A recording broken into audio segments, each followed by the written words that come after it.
Hello people, my name is Optic and I'm coming at you with another video. This time I'm going to be talking about why the original Halo Wars proved that a real-time strategy game on console, by console I mean Xbox 360 and PlayStation 3, could work, and why that still applies in 2016 even though the game came out in 2009. Anyways, for some of you watching this, you may not know what I mean by RTS. RTS stands for real-time strategy. The gameplay is saying is Halo Wars 2 gameplay. Halo Wars 2 isn't RTS, albeit a simple one compared to RTSs on platforms such as PC. So anyways, without further ado, let's get right into the video. When the original Halo Wars 1 launched in 2009, a whopping 7 years ago, that makes us feel old, and I'm only 17, it got huge praise from multiple reviewers, notably IGN giving it an 8.4 out of 10, and also sold somewhere in the numbers of 2 million, which by main series Halo standards, it's not very good.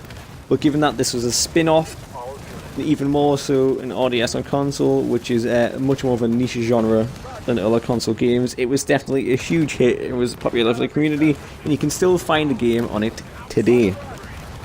Anyways, because of the amount of sales, the reviews and the support that Halo Wars 1 got, it really did show that a real-time strategy game could work on a console if done properly, and it might have been simpler and not as in-depth as a proper real-time strategy, say, like on PC, but it was definitely a hit with Halo fans and even non-Halo fans alike. I know it got some people into this series as a whole, and there's money to be made with a console RTS if it's done like Halo Wars 1.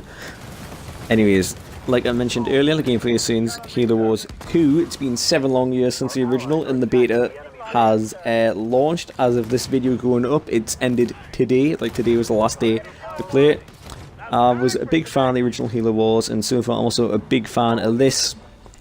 Well, it is a bit more in depth than the original, although not too overly done, because obviously console is a more casual market than PC. But it's definitely an improvement on the original, all that's to say. It's not without its bugs, etc. Although you should know that it's 8 months until the game launches.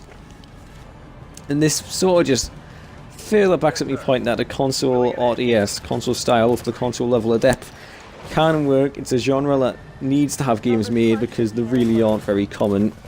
I can only name a few series, which is Halo Wars, Command & Conquer.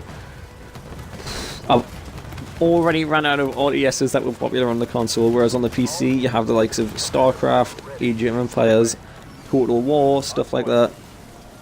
So on PC the market, it's a genre in full swing, games regularly made, whereas on console it's lacking, and it's a shame to say that because it's definitely money to be made. Basically, I think it's because RTSs as a whole have been on a decline in terms of popularity recently. Genres getting oversaturated, although now is the time to bring them back. So my point for this video is Halo Wars 1 sold at least 2 million, really good sales for the genre and market it was in, and it's the highest selling console RTS ever, and it proves that they can be done on console, so I'd like to see more in the future. Anyways, if you liked the video, like, subscribe, it means a lot, it helps us get motivated, and yeah, I hope you enjoyed it, so goodbye.